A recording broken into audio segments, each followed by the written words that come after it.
दोस्तों, सोचिए, बॉलीवुड की बेबाक विवादों की रानी कंगना रनौत, जो अक्सर अपने तीखे बयानों के लिए सुर्खियां बटोरती हैं, एक दिन अचानक डॉक्टर बाबा साहेब आंबेडकर जी के बारे में ऐसा बोल देती हैं कि पूरा देश थर्रा जाए, आंबेडकरवादियों के होश उड़ जाएं, सोशल मीडिया पर तूफान आ जाए।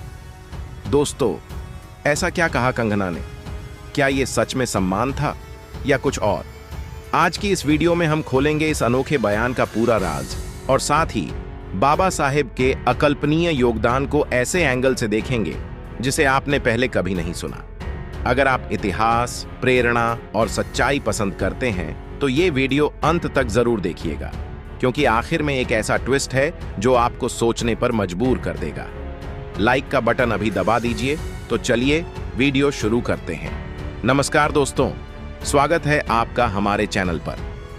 आज हम बात करने वाले हैं उस वायरल बयान की जो सुपरस्टार कंगना रनौत ने हाल ही में एक कार्यक्रम में दिया।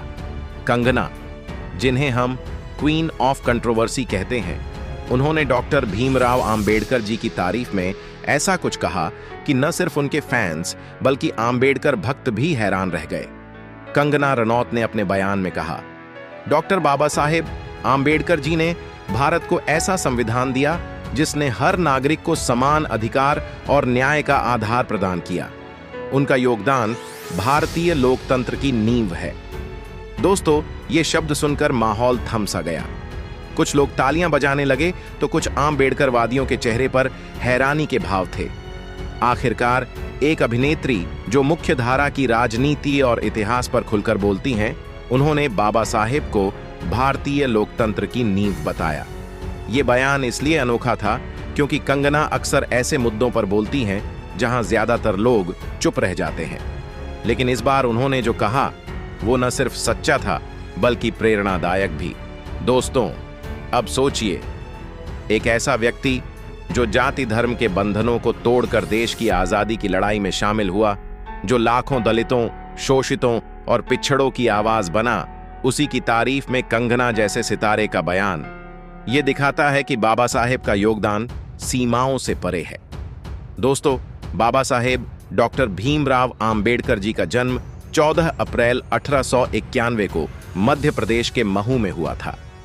एक दलित परिवार में जन्म लेने के बावजूद उन्होंने शिक्षा की ऐसी मिसाल पेश की कि दुनिया हैरान रह गई। अमेरिका से अर्थशास्त्र में डॉक्टरेट, लंदन से बार एट लॉ, वो हर जगह टॉप पर रहे। लेकिन सबसे बड़ी बात यह थी कि उन्होंने अपनी पढ़ाई सिर्फ खुद के लिए नहीं बल्कि पूरे समाज के लिए की।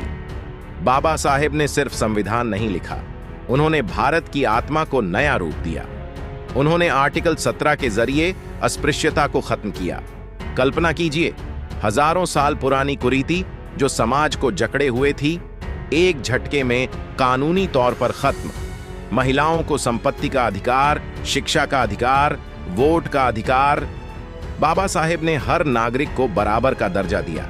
उनके योगदान को समझने के लिए एक छोटी कहानी सुनिए। 1927 में महाड़ सत्याग्रह, जहां बाबा साहेब ने पानी पीने का अधिकार दिलाने के लिए आंदोलन किया। हजारों लोग उनके साथ खड़े हुए। वो चुपचाप नहीं बैठे, उन्होंने लड़ाई लड़ी। फिर Poona pact, round table conference, हर जगह उन्होंने कमजोर वर्गों की लड़ाई लड़ी।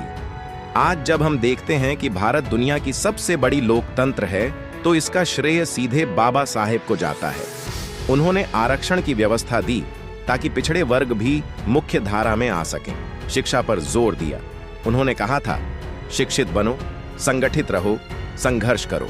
ये 3 शब्द आज भी करोड़ों युवाओं को प्रेरित करते हैं। दोस्तों, एक दिलचस्प किस्सा जो कम लोग जानते हैं। बाबा साहेब ने संविधान सभा में 2 साल 11 महीने और 18 दिन तक लगातार बहस की। उन्होंने 2500 से ज्यादा संशोधनों का सामना किया। हर पैराग्राफ को उन्होंने इतनी बारीकी से तैयार किया कि आज 75 साल बाद भी हमारा संविधान दुनिया का सबसे लंबा लिखित संविधान है। बाबा साहेब ने हमेशा इस बात पर जोर दिया कि किसी राष्ट्र की प्रगति तभी संभव है जब उसके विकास का लाभ समाज के अंतिम व्यक्ति तक पहुंचे। उन्होंने सामाजिक न्याय की ऐसी अवधारणा प्रस्तुत की जिसमें हर व्यक्ति को अपनी क्षमता के अनुसार आगे बढ़ने का अवसर मिले। वे चाहते थे कि भारत ऐसा देश बने जहां किसी बच्चे के सपनों का आकार उसके परिवार की आर्थिक स्थिति या सामाजिक पहचान से तय न हो। बाबा साहेब आंबेडकर जी सिर्फ कानूनविद नहीं थे, वो अर्थशास्त्री भी थे। उन्होंने रिजर्व बैंक ऑफ इंडिया की नींव रखने में महत्वपूर्ण भूमिका निभाई। उनकी किताब द प्रॉब्लम ऑफ द रुपए आज भी पढ़ी जाती है। उन्होंने श्रमिकों के अधिकारों के लिए भी संघर्ष किया। 8 घंटे काम, साप्ताहिक छुट्टी, मिनिमम वेज, ये सब बाबा साहेब की देन है। कल्पना कीजिए, अगर बाबा साहेब नहीं होते तो आज का भारत कैसा होता। शायद जातिगत हिंसा और असमानता और भी ज्यादा होती। लेकिन उन्होंने शिक्षा के जरिए क्रांति लाई। उन्होंने हजारों स्कूल, कॉलेज और लाइब्रेरी बनाने के लिए प्रेरित किया। आज लाखों दलित और पिछड़े युवा डॉक्टर, इंजीनियर, IAS बन रहे हैं। ये सब उनकी वजह से संभव हुआ। बाबा साहेब का सबसे बड़ा संदेश था, हर व्यक्ति को इंसान समझो।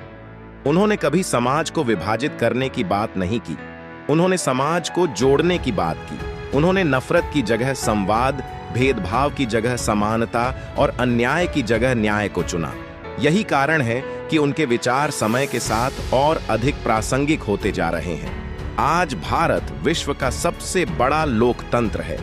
करोड़ों लोग अपने अधिकारों का उपयोग करते हैं, न्यायपालिका पर विश्वास करते हैं और संविधान को सर्वोच्च मानते हैं।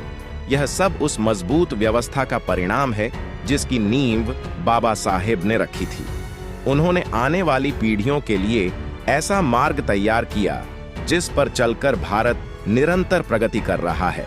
बाबा साहेब का जीवन हमें यह भी सिखाता है कि किसी भी महान परिवर्तन की शुरुआत एक विचार से होती है।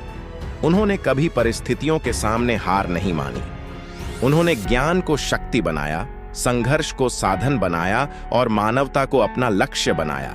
इसलिए वे केवल इतिहास के एक महान व्यक्ति नहीं, बल्कि भारत की चेतना का स्थायी हिस्सा हैं। आज हमारी जिम्मेदारी है कि हम उनके विचारों को केवल स्मरण न करें, बल्कि उन्हें अपने जीवन में उतारें। शिक्षा को महत्व दें, संविधान का सम्मान करें, सभी नागरिकों के अधिकारों का आदर करें और ऐसा समाज बनाने का प्रयास करें जहां किसी भी व्यक्ति के साथ अन्याय न हो। यही बाबा साहेब के प्रति सच्चा सम्मान होगा। दोस्तों, बाबा साहेब का सबसे बड़ा योगदान ये था कि उन्होंने हर भारतीय को उम्मीद दी। उन्होंने कहा, मेरा जीवन संघर्ष है, लेकिन मैं हार नहीं मानूंगा। आज जब युवा बेरोजगारी, असमानता से जूझ रहे हैं, तो बाबा साहेब की शिक्षाएं काम आती हैं। संगठित होइए, पढ़िए और अपने अधिकारों के लिए लड़िए। दोस्तों, बाबा साहेब का सपना था एक समृद्ध समान भारत का। आइए हम सब मिलकर उस सपने को पूरा करें। तो दोस्तों, आपके इस विषय पर क्या विचार है, हमें कमेंट करके बताइए।